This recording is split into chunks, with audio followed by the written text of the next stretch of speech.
Oh, sa mère. Salut. Vous choisissez vraiment vos moments, vous, hein. Désolé.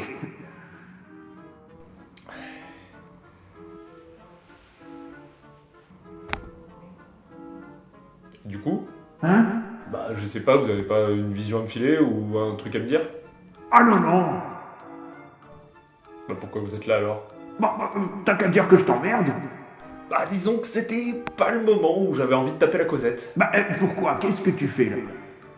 Je médite. Pour me détendre. Quelle drôle d'idée. Et je peux savoir ce qu'il y a dans cette boîte? Rien du tout. Qu'est-ce que ça peut vous foutre, d'ailleurs? Eh bien, mon petit doigt me dit que ce n'est pas une arme européenne, et du coup, je dois t'avouer que ça m'inquiète un peu. Oui, bon, ok. C'est un sabre japonais.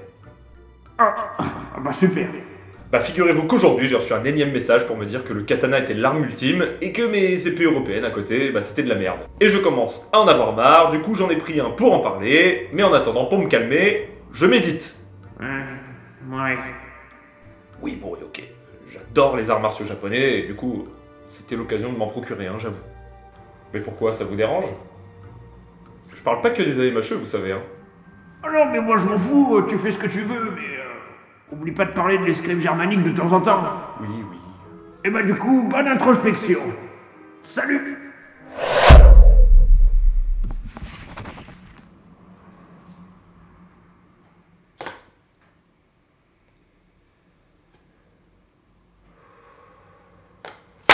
Le katana, cette arme ancestrale entourée de légendes, arme mythique de personnages charismatiques des œuvres de pop culture. Pour beaucoup, cette arme a une place très importante dans leur vie et a façonné leur imaginaire, et à moi le premier.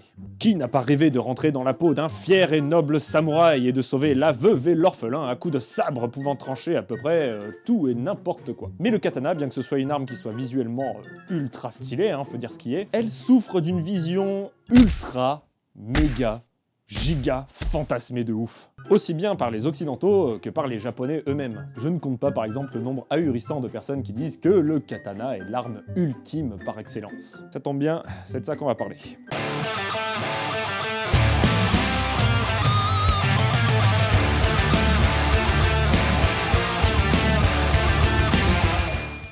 Non mais après honnêtement, je ne blâme pas les gens qui disent ça. Enfin c'est un petit peu quand même. Mais je peux comprendre que cette idée soit véhiculée un peu partout. C'est un petit peu, si ce n'est exactement la même chose que les Jean-Michel Ragnar qui affirment que les Vikings étaient les meilleurs guerriers du monde. Putain les Vikings, qu'est-ce qu'on vous a fait?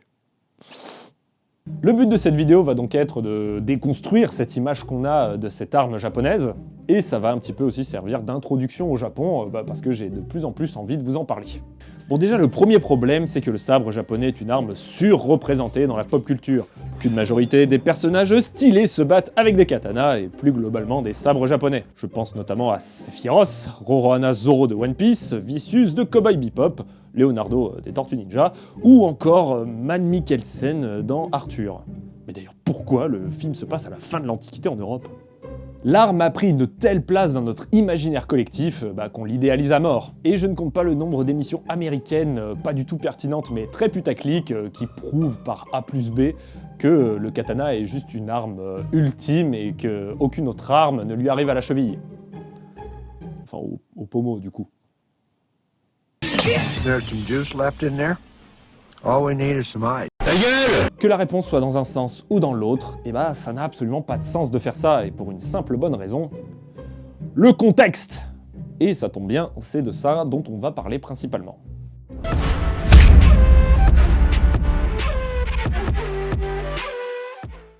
Déjà pour commencer, parler de katana, ça veut tout et rien dire. Si on reprend la signification de base du kanji, il signifie lame, et définit en fait tous les sabres japonais. Mais bon, pour faire simple, on peut considérer que ce qu'on appelle katana aujourd'hui, c'est l'ensemble des sabres japonais qui n'excèdent pas 1 mètre de long et qui s'utilisent à deux mains. Mais il ne faut pas oublier qu'en fait, on en trouve de nombreuses formes de sabres de ce type. En effet, l'arme a largement évolué au cours des siècles, et bien que la forme globale est peu ou prou restée la même, l'évolution de la forge, du contexte d'utilisation, de la courbure, des matériaux et de l'épaisseur de la lame, font que déjà si on veut parler sérieusement du katana, il faut savoir dans quel contexte temporel on s'inscrit. Les premiers sabres rappelant l'idée du katana est ce qu'on appelle les sabres de type koto. avec plus particulièrement le tachi apparu à la seconde moitié de l'ère Heian. C'était un sabre avec une courbure légèrement plus prononcée que les sabres qu'on connaît qui sont en fait de l'ère Edo, comme celui que j'ai là.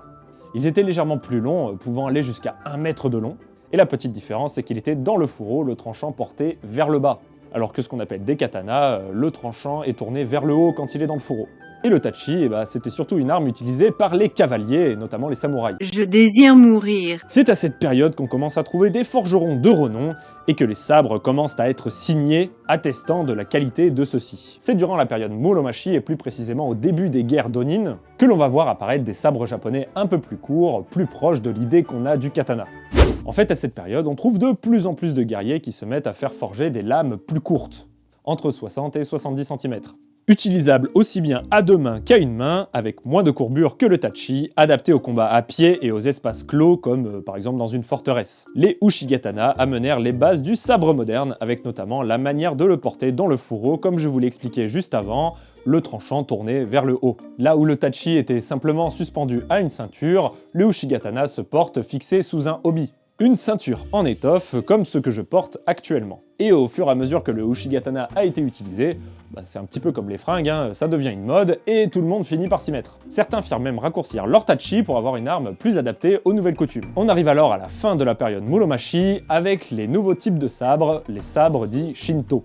La particularité de cette nouvelle génération de sabres, c'est que c'est à cette période-là qu'on commence à en trouver avec une qualité exceptionnelle, surtout en termes de décoration, et que les seigneurs prirent pour habitude d'offrir des sabres à leurs subordonnés pour les récompenser. Puis vint alors l'ère Edo, où les samouraïs prirent pour habitude de porter une paire de sabres, le sabre long, le dai, qu'on considère comme étant le katana aujourd'hui, et le wakizashi, plus court et s'utilisant à une main et mesurant environ 40 cm de long. Le port du daisho dans le hobby était quelque chose réservé à la classe guerrière et notamment aux samouraïs. Et pour les autres personnes, seul le port du wakizashi était autorisé. En fait, la vraie réglementation, c'était que les gens n'avaient pas le droit de porter une lame de plus de 60 cm. Et oui, la taille, ça compte. Oui, après m'être approprié le titre de maître d'armes dans la vidéo de Thomas Laurent, je m'approprie le titre de maître samouraï, voilà. Génial! Et donc on peut dire que les vrais katanas comme on les connaît, le dai, ils sont apparus qu'au XVe siècle. Donc au moins, si vous êtes amené à faire des affirmations nulles sur le katana, vous saurez de quoi vous parler. Des affirmations du style que le katana est bien meilleur qu'une épée longue européenne par exemple.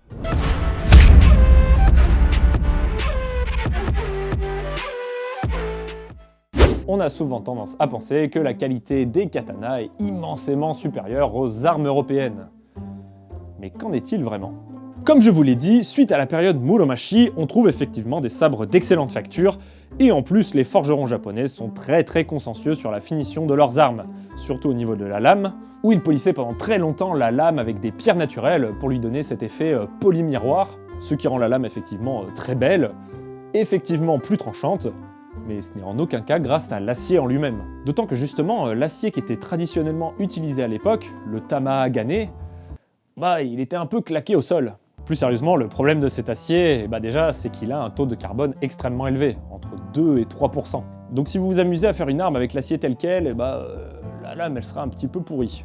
Il a donc fallu que les forgerons redoublent de techniques et d'astuces pour rendre les lames solides et effectivement de bonne qualité, notamment en le raffinant. Pour vous expliquer très rapidement, en fait, le forgeron martèle le tamahagane pour en faire une sorte de galette. Il les brise ensuite en petits morceaux, il les accumule, chauffe et martèle encore une fois pour en faire un lingot, qu'il replie ensuite sur lui-même plusieurs fois. Ce processus réduit le taux de carbone et enlève donc les impuretés. Et il doit être répété plusieurs fois pour passer d'un taux de carbone de 2 à 3% à environ 0,6-0,7%. Après, durant la période Edo, la plupart des forgerons ne se cassaient plus le bonnet et faisaient importer leur acier directement de Chine par exemple. Il n'y a vraiment que pour les sabres que l'on voulait vraiment traditionnels où les matériaux locaux étaient encore utilisés. Et là, vous allez me dire qu'il y a une chose qui prouve que les armes japonaises sont de bien meilleure qualité que les armes européennes, c'est leur état de conservation aujourd'hui. Alors c'est vrai que les armes japonaises sont incroyablement bien conservées aujourd'hui, mais ce n'est en aucun cas grâce à un acier qui perdure au cours du temps. On n'est pas dans le Seigneur des Anneaux, les gars. En fait, c'est surtout dû à l'aspect extrêmement cérémonieux et traditionnaliste des Japonais qu'ils ont encore conservé aujourd'hui. Au Japon, l'entretien des armes, et surtout celle d'exception, c'est quelque chose d'hebdomadaire, avec une cérémonie bien précise qu'ils ont conservée au cours des siècles. Et même aujourd'hui, ils font encore ça dans leurs musées, Alors que nous, en Europe, on entretient les armes parce qu'elles ont besoin, mais on ne fait pas ça entre guillemets à l'extrême. Et donc fatalement, plus une arme est entretenue, plus elle perdure sur la durée. Bref, tout ça pour dire que non, la qualité intrinsèque d'un katana n'est pas immensément supérieure à celle d'une épée longue par exemple, et au final, que ce soit au Japon et en Europe, c'est exactement la même chose. Plus le gars qui fait forger l'arme a de la thune, plus il aura une arme de bonne qualité. Bon, et dans la pratique.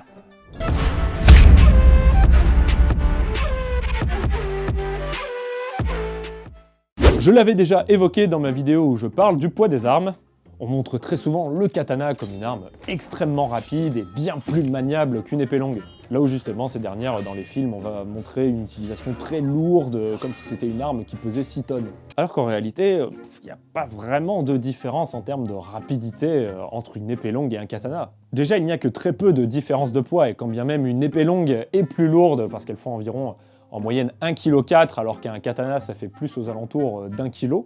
Mais il n'y a pas que le poids qui compte, mais aussi l'équilibrage de l'arme et la répartition de sa masse. Bon, pour le coup là je vais comparer l'épée longue et le katana, mais c'est pour des trucs très factuels. Mais déjà sur un katana, il n'y a pas de pommeau, ce qui fait que la quasi-totalité du poids de l'arme est répartie sur la lame, donc devant les mains. Et du coup moi je trouve que personnellement on n'a pas vraiment une sensation d'extrême légèreté quand on la manipule. Bon après c'est pour une raison très simple, et la plupart des sabres c'est exactement la même chose même en Europe, c'est que ce sont des armes qui sont faites pour trancher. Et donc du coup le poids est réparti davantage sur la lame pour qu'elle soit plus tranchante. Bon après à titre personnel je trouve que j'ai une meilleure sensation de mouvement avec une épée longue, mais bon mon ressenti est biaisé, c'est certainement parce que je suis beaucoup plus habitué à manipuler une épée longue qu'un sabre japonais. Bon après ça c'est mon ressenti, mais en tout cas je peux vous affirmer qu'un katana n'est pas bien plus léger et maniable qu'une épée longue. Et au final c'est un petit peu comme tout, la vitesse d'exécution des mouvements va beaucoup plus dépendre du niveau technique du porteur plutôt que de l'arme en elle-même. Bon, ok pour la maniabilité, et qu'en est-il de la polyvalence de l'arme? Et là on va tout simplement arrêter la comparaison parce qu'elle n'a pas lieu d'être. Tout simplement parce que l'usage d'un katana est bien trop différent de celui d'une épée longue pour que ça ait du sens. Parce que le contexte d'utilisation est beaucoup trop différent, et on peut notamment le voir avec par exemple les armures qui étaient portées par les gens qui utilisaient ces armes. Parce qu'il faut quand même se rendre compte que les armures japonaises, elles sont quand même très différentes des armures qu'on pouvait porter au XVe siècle. Là où en Europe, les chevaliers qui avaient de la moula faisaient une armure complète avec presque aucune faiblesse, privilégiant la protection plutôt que la mobilité. Bon, bien qu'on reste quand même relativement mobile dans une armure, mais bon, elle pesait quand même entre 20 et 35 kg. Les armures des samouraïs de la même époque sont des armures lamellaires en fer avec des brassards de mailles doublés de soie, une jupe en armure articulée avec une sous-jupe en cuir et des jambières faites de 2 ou 3 plaques de métal.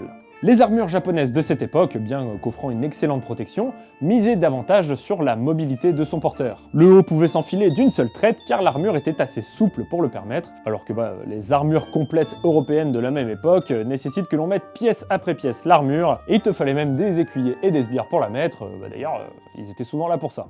Vous voyez où je veux en venir? Comment voulez-vous comparer deux armes alors qu'elles ont été utilisées avec des équipements complètement différents? En fait, il faut comprendre que les équipements, qu'ils soient défensifs ou offensifs, ne répondent qu'à une innovation dans l'art de la guerre.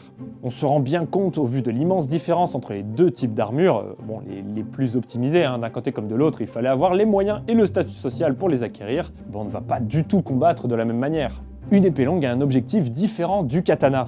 Et pour revenir du cas en combat en armure, l'épée longue on l'utilise généralement en demi-épée, et il y avait énormément de techniques qui étaient créées dans ce but. C'était vraiment une escrime à part entière de l'épée longue.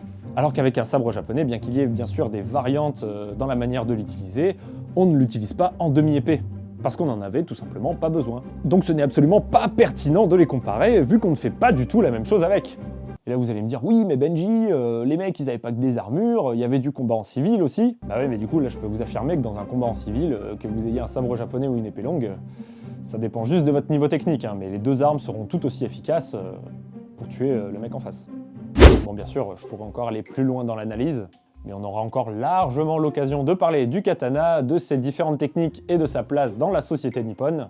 Mais ici ce n'est pas le but, ce n'était qu'une mise en bouche. Bref, je sais pas si j'étais très clair, mais en tout cas je voulais souligner l'énorme différence entre l'épée longue et le katana dans leur utilisation respective. Si en Europe on a créé des épées longues, c'était pour une raison bien précise, et si au Japon on a utilisé le katana, c'était pour une raison bien précise aussi, et d'ailleurs qu'on a évoqué tout du long de la vidéo. Et ça ne sert à rien de prouver avec des tests de coupe qu'un katana est plus tranchant qu'une épée longue. Oui, un sabre japonais sera peut-être plus performant pour couper des bambous qu'une épée longue. Et alors? Ça prouve juste que l'arme est plus tranchante. Mais à la guerre, on coupe pas des bambous. Donc le katana, plus polyvalent et maniable qu'une épée longue, non, on s'en fout en fait. En fait, si j'ai fait cet épisode un petit peu particulier, c'était déjà pour servir d'introduction aux armes japonaises et voir si ça vous plaît que je parle de ça, mais c'était aussi pour que vous compreniez une chose. Chaque arme, que ce soit une lance, une épée, une hache, répond à une demande très précise et une utilisation spécifique. Une arme est un outil qui a pour but de tuer et chaque arme répond à une manière différente de dézinguer son prochain.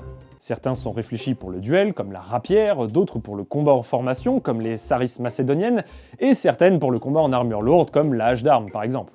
Donc si vous voulez comparer deux armes pour savoir quelle est la meilleure, soyez sûr que le contexte d'utilisation est assez similaire pour que ça ait du sens, ou taisez-vous. Voilà. Ah, ça fait du bien. Merci d'avoir regardé cette vidéo, j'espère qu'elle vous aura plu. Comme d'habitude, n'hésitez pas à la liker et la partager sur les différents réseaux sociaux. N'hésitez pas à me rejoindre sur Twitter, Instagram, Facebook et même sur le serveur Discord.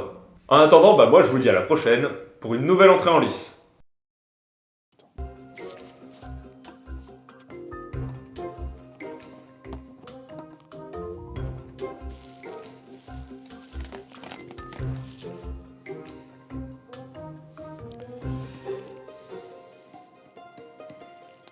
Hobby qui se détache et qui est super relou à remettre.